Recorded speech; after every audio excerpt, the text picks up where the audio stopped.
Welcome to the Entrepreneur Success Podcast.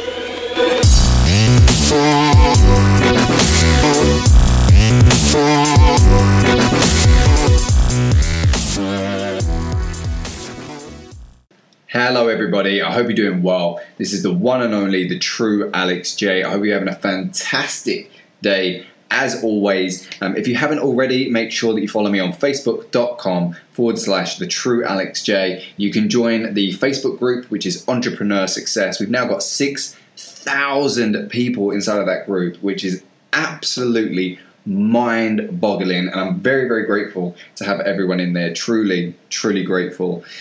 You can also follow the fan page, which is facebook.com/AlexJTV official. You can also find me on Twitter, which is Anything Success. I'm everywhere, man. You can get me on Instagram, AlexJ020, and that one right now is popping. My Instagram is popping. So we got quite a few questions in, which I'm really happy about. Since the last time, obviously, I said to you guys, send in some questions. Got quite a few questions that I'm going to answer live right now. If you've got any questions that you want me to answer in the next podcast, then please send them to alex.j@anythingforsuccess.com. Again, that's alex.j@anythingforsuccess.com. So let's jump straight into it. The first question that I got is, as an entrepreneur, what is the most stressful thing that keeps you up at night? And I think I don't really have that problem anymore. I kind of do, but I don't have it that often, I suppose. The only thing that can keep you up at night, the only thing that can stress you out is if something isn't working, right? It's problems, right? Let's just jump down. I think the real question here is, what problems can you encounter? What kind of problems you get on a regular basis? And I think the thing is, you've got to identify what kind of problem are you having. Is it internal or is it external? Is it something that you need to fix? Whether that be your mindset, or whether it need to be your work ethic, or whether it need to be getting your knowledge up, reading more books, going on more courses, learning more. Is it that kind of thing? Or is it external, where it's other things are happening to you and you need to fix them, aka competition's just moved into your space, or or you're having problems running ads. For example, we had an ad account banned a year ago, and it really affected me. And it was then trying to counter that problem. How do I then get around that? Or maybe you've been banned on a social media platform, and if you're doing any online marketing, I'm sure you've experienced that at some point. If not, you're not going hard enough. That's what I always say to people. If not, you're not going hard enough. You must have had a problem at some point. So yeah, you just got to kind of identify what kind of problem is it, and then you got to try and solve it, obviously. So if it's internal, then obviously you can fix that really quickly. If it's external, then it might take a little bit of thinking. You're going to have to think, right, what is it that's causing this problem? How can I fix this problem? How can I solve this problem? So there's quite a few different things to that. So yeah, I hope that answers your question. What's the most stressful thing? It's obviously problems, but the way that you can get around that is actually by solving the problems, of course. The next question that I got was, why branding is important for any online business? Question mark. That's a very strangely worded question, I'll be honest. I get what you're saying. You're basically asking, why is branding important for online business? And branding to everything. Branding to everything is so essential. It's so critical for any online business. The thing is, if you're working online, that's basically all you've got is your brand name. Who are you? Do people know who you are? Do people know what you're doing? Because if not, then it's going to be really difficult for you to get any sales, regardless of what your business is. If it's an online business, whether it be doing sponsorship deals on YouTube, or whether it be doing just work on YouTube in general, that requires a lot of branding. People need to know who you are. You need to get your name out there. If you're doing marketing on Twitter or Instagram or Pinterest or Tumblr or anything, you again, same thing. People need to be able to understand who you are very quickly, and the way that that's done is through branding. Okay, they need to understand who you are, what you're about, what you're trying to achieve in a really short time period. Like, they've got to be able to understand it super, super quick. Like, who are you, what are you about, what are you doing? Because if they can't figure it out quickly, they're not going to sit there and research and everything, unless they've got a good reason to, right? But they're not, 9 times out of 10, they're not really going to go into it and go, right, who's this guy, man? Or who's this girl? Let me go research him for an hour, and hopefully they've listed it somewhere. Like, you need to brand yourself so that people can immediately understand who you are and what you do, right? They've got to be able to get that information quickly. So yeah, branding's everything, because that's all you've really got. You know, if you're working an online business, that's probably all they're going to see. They might not necessarily hear from you. So, you know, if your branding isn't up to scratch, and you know, they're not going to bother trying to communicate with you. They're not going to try and buy from you. So yeah, branding is extremely important. I want to start. This is another question, by the way. I want to start online store. Again, funny worded question, but I kind of get where you're going with this. I want to start an online business. Online store for my business with low investment. Where should I start? That's a good question. Obviously, the downside is you didn't tell me what business you've got, so it's difficult to kind of tell you what kind of store you should be running, because it kind of depends. Like, if you're doing, let's say that you're doing consultancy, then, you know, you can have like courses to help people, or you can have like books, like ebooks to help people, or you can have like audio training and stuff like that. You can kind of take that route. Whereas if you're doing, let's say that you're doing stuff to do with watches, you know, ebooks and stuff, they're probably not going to be great for you to sell. You know, you're going to have to go with other things that might link to that. So if you're selling, you know, branded watches, you might want to start bringing in things like suits that can match the watch, or you can bring in, you know, like a fashion advice that's going to help. And I'm not saying you probably wouldn't monetize that. If you were doing fashion advice, you probably wouldn't monetize that, but it would be something that you could use to draw in a bigger audience. So, like, let's say, for example, you're selling the watches. You could have like a YouTube show, basically showing people, look, if you're going to have this kind of watch, you need to wear these kind of clothes. You know, if this is the kind of event that you're going to, these are the kinds of clothes that you're going to want to wear. These are the latest like styles for suits. These are the latest styles for women dresses and stuff like that. So in terms of an online store, again, it kind of depends what your business is. Unless you're just looking at starting a store, in which case I'd say you want to find something that is selling already, that already has, it depends if you want to go general or if you want to do a niche. If you want to go niche, or some people in America would say niche, but if you want to do a niche, then you would say, for example, Harry Potter, you know, it's got a big fan base, and you can sell products based around Harry Potter. So you find things within the franchise. So you can find like those necklaces and those bracelets, and you can find, you know, like the Hogwarts tops and robes and wands and owls and anything that was in the movies, because it already has a fan base. So you can sell directly to that audience. You already know that people in that audience have an interest in that, and they're more likely to then purchase products for that niche. So again, you can kind of move any which way with that, but you can do anything as long as it has a fan base. You can do Star Wars, you could do, and again, you have to be careful with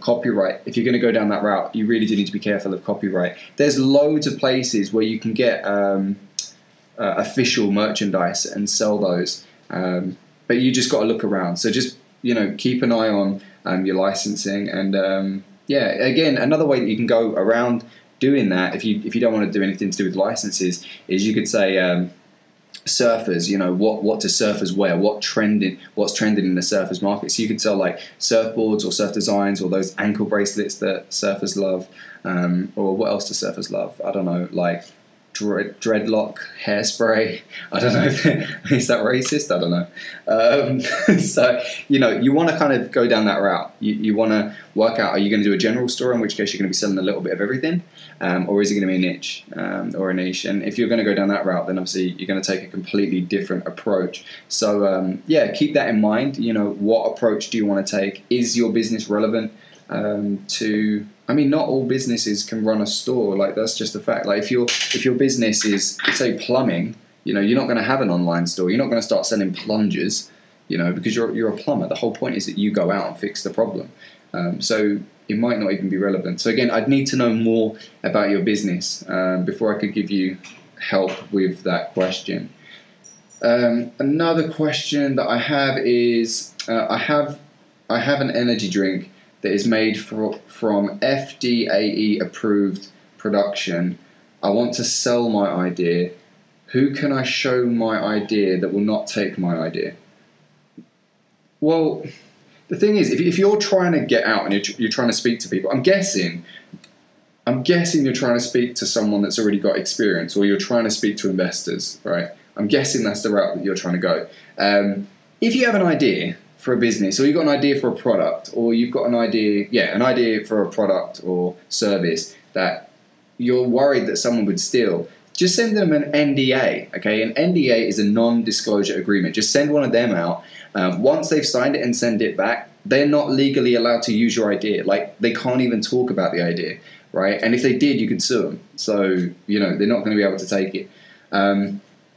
If it's like the most amazing idea, and obviously I know this is kind of getting away from the energy drink a little bit, but if you had an idea that was absolutely incredible and amazing, and this product was, you know, the next thing, you know, it's like the next pair of jeans, like, I don't know what you invented, but let's just say that you invented something so cool, so amazing, that's so incredible, you know, you're going to want to look at getting it patented, and it's an expensive process, and it's fairly difficult because you have to go through the lawyers and everything to get that done, but it'd be something worth doing. You know, if it truly is like the best idea ever, like you've invented like the world's first wheel, you know, people are going to buy it, but you're going to need to get it patented first. And patenting basically just protects you from people stealing the designs or stealing the idea itself. But sorry, it can't be an idea. It has to be a physical product. So you can't patent, like Facebook can't patent the concept of social media. It doesn't work like that. It has to be something practical that you can actually patent. So it could be a piece of technology. You can actually patent that, but you can't patent an idea. And I think that's really important, and people have to understand that. I looked at this years ago when I was trying to, you know, I came up with this concept, and I thought, you know, this is the best concept in the world. I wanted to look at patenting, then found out that you can't patent an idea. And I understand why, because, you know, you could just be really vague. Like, I've patented something that can be breathed in and it make you healthy, and then someone comes out with like the cure for diabetes or whatever, and it's like an oxygen tank or something. I don't know, but it wouldn't work. It can't just be done off ideas, okay? It has to be something real. Again, it depends, dude. I would recommend an NDA. Those are really well done. Again, depends on how big a value you think this is, like if you're going to go to the lawyers or not. You know, if you can, just go to a solicitor's or a lawyer's. That's going to be the best way. If you genuinely think this is like the best thing. If you're fairly small time, I'd recommend just go with an NDA. You're not going to have a problem. Next question is, in starting your own business, what steps are required? Again, it's really vague. It's too vague. You need to be more give me more details. What steps are required in starting a business? It depends what business, because each business is going to have dramatically different requirements. You know, some aren't going to require you to do as much research as another business is going to require you to do, obviously. So you kind of just have to determine, you know, what kind of business is it that you're trying to do? Is it an online business? Is there much competition in it? To be honest, when I started my business, I didn't think about it too much. I kind of just went for it. I just went in. I was just like, look, I've got an idea. I believe truly that it's going to work. That one thing that I really disagree with is when people just ask their friends and family, like, what do you think about this? Because it can swing one or two ways. Either it could be a really good idea, but they can't figure it out in their head, and because of that, they'll tell you no, right? Like let's say for example, you came up with the idea of Facebook years ago, right?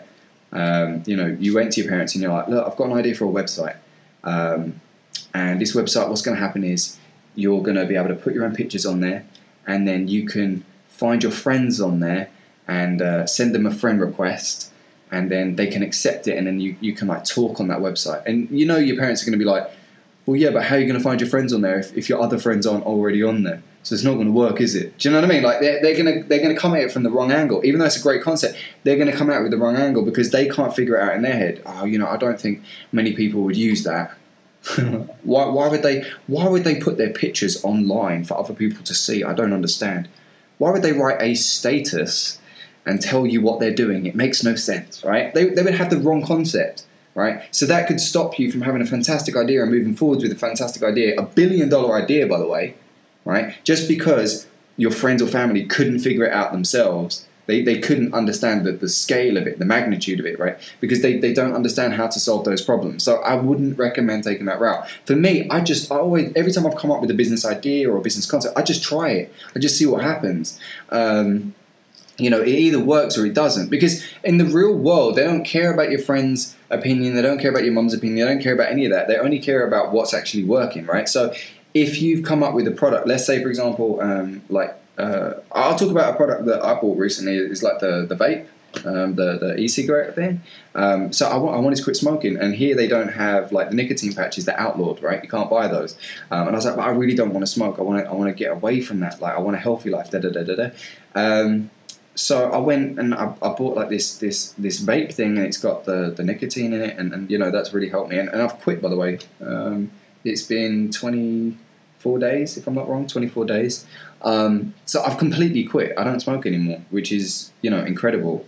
But, you know, if you said to someone this concept, like, I'm going to make an electric cigarette, they'd be like, what's the point? It's just expensive. No one's going to buy it, right? Like, if you said it like that, it won't work because they're not understanding the right way round. They're thinking a bit backwards, right? So I think you've kind of got to break away from that. I would say just start. Do a little bit of planning. Don't do too much. Just kind of start it and just figure it out as you go along. Because all the plans that you make, you could make like 10 years worth of plans, right? But it's all going to fall to pieces when you actually step into the real world, because what works on paper might not work in reality. And especially with the way that things are moving, like you've got politics going on, you've got, you know, dependent on the current environment, the current economy, it's dependent on how people react to certain things and what they're already exposed to. If you come up with a brand new concept that no one's ever heard of before, it's going to face a lot more resistance, okay? And you're going to have to do a lot more brand awareness before that product sells. So, again, I would say that just start the business. Genuinely, write a little bit of a plan. Don't think it too much. Kind of try and get something to work. Once it works once, try and replicate it and scale it. So, yep, I got one sale. Fantastic. Now, how can I do that again quicker? Okay, cool. Now I've got 2 sales. How can I do that again even quicker? And how can I scale this so that I can get 2 sales now? You know, and then just scale it outwards. So that's what I would do if I was about to start my own business. You know, I've been running mine for 3 years now, and we've done really, really well. Let's just put it that way. Okay, the next question is, as an entrepreneur who failed, what would you do differently if you were given a second chance? You know, I'd just say never give up. You know, I don't know how many times I've failed. I've come up with loads of concepts before that have failed. I came up with a concept about doing this online gym thing, by the way, which is something strange because I've recently discovered that it works. I was just doing it wrong, and I think that's kind of funny. I don't know how long ago it was, maybe 8 years ago or 9 years ago, I came up with this concept. I said, look, people are too lazy to go to the gym. So imagine if there was a website where you could have like an online gym in there, right? And I was like, you log in and you got like a personal trainer that tells you what you should be eating and everything else. You got your workout videos on there, and there, you know, you'll have a live session, and you got the recorded sessions and everything else. You know, I thought this idea was the bomb, right? And yeah, I started the idea, and then I went door knocking, and I'd never done door knocking before, and I was terrified. And I made a phone call to a sales guy that I knew, because I'd already been in sales for quite a long time. And I called one of my friends and I said, you do door knocking, right? And he was like, yeah. And I was like, are you good? And he was like, yeah, I'm pretty good at door knocking. I was like, fantastic. I was like, yo, listen, I need you to come with me. I was like, I've got this concept, I want to run it by you. And I told him the whole, I can't even remember this guy's name, it was years ago, but because it was a friend of a friend, that's it. It was a friend of a friend. So I rang my friend and I said, do you know anyone that, because I knew he didn't. I was like, do you know anyone that does door knocking? He was like, yeah, I've got this dude. So he then came, and there was 3 of us. And what we did, I went I went around with my laptop, and I would go knock on doors, and I'd say to them, "Hi." I can't remember my whole pitch, but basically I was like, "Hi, like I've made this website, and this is old school, man. If you think about it, like this is proper old school. But it's the only way that I could figure it working because I didn't understand social media, right? It was still early days. So I was knocking on doors and I was saying, look, I've got this website. It's got these videos on there, and I showed them the trailer. I'd made like a video trailer, and I was like, look, this is the video trailer. Like, there's the personal trainer on there, and it was a friend of mine that was doing the personal trainer typing thing, and I was like, look, there's a personal trainer on there. There's going to be fitness videos on there and everything else. I was like, there's diet plans already on there, everything, and it took me like 3 weeks to put the whole thing together, and like these people were signing up. Like, we were getting sign-ups, and what we was doing like $5 down, and like every month it was like $15 or something. So yeah, like we went round and we would get like 10 people sign up a day, which is pretty awesome, and we were scaling it, but the problem was like it wasn't making enough. Thinking back, if I was smart, I'd have kept going. I would have just kept going because it was growing. The problem was it was taking too long to make a good amount, right? Like, to make a sustainable amount. It would have increased over time, and I knew that, but the problem was my other friend was like, I can't keep coming out with you and doing this because I'm not getting paid enough. He's like, look, I need to go to my full-time job. Like, I can't keep doing this with you. He's like, I quit, right? And I was like, no, because long term, we're going to be cool. He's like, it takes too long. It takes too long. So he went, and then my other friend quit because he was like, yeah, same thing, man. Like, it's going to take too long to get us to good money.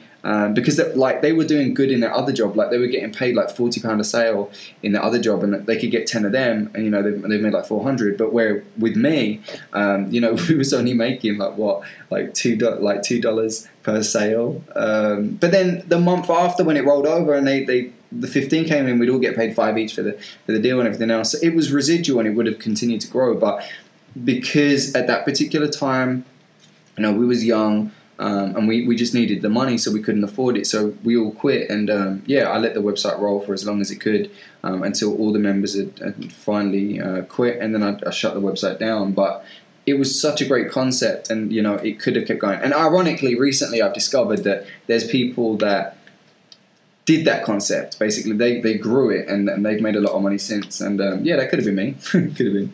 I've had failures, and if I had a second chance, I'd have stuck it in. I'd have been more patient. You've got to be patiently urgent. Like, I was taking immediate action. Okay, you've got to understand that I was taking immediate action. I was going out. I was knocking on doors for a website. Just remember, this is for a website. It's because I couldn't figure out how to get people to the website. I knew I had to drive traffic to it.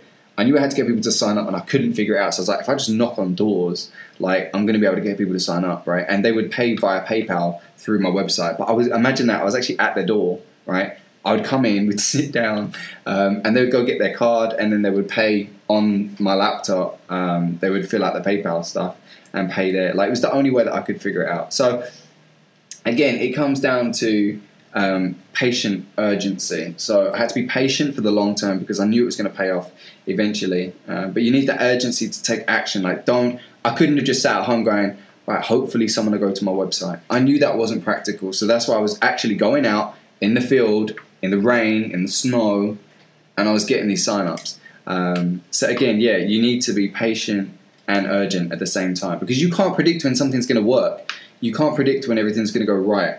So you need to be taking constant action. At the same time, you have to be thinking of the long term. Like, you might not be making enough yet, but is it growing? Like, that's the most important part. Like, is it growing? Is it building?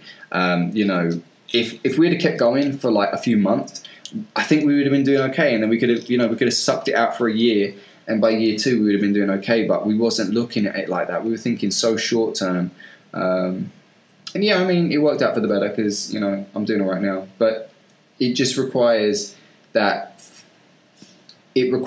maturity to understand this is long term. This is going to take a little bit of thinking. It's going to take a little bit of work.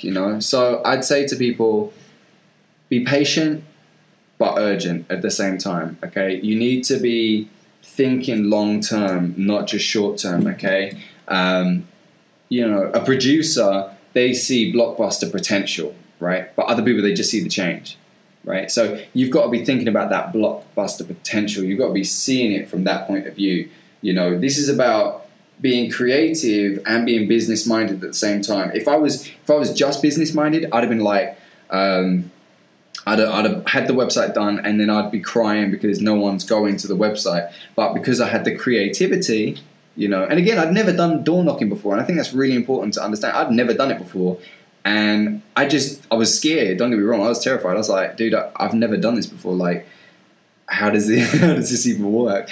You're not going to do it, and then what? And it was just, you know, I made a phone call, and he made a phone call, and then we all went out together. And they taught me what to do. They were like, just knock on the door, and this is how you're going to talk, and this is what I think we should say. And we kind of revised the script as we was going. And you got to think, we were like 17 or 18 at the time. And but yeah, you've got to be creative. You know, if I hadn't have got creative with the way of driving traffic, I'd have had no traffic to the website. It was just because I was thinking in my head, look, I need to get this done. How can I make it happen?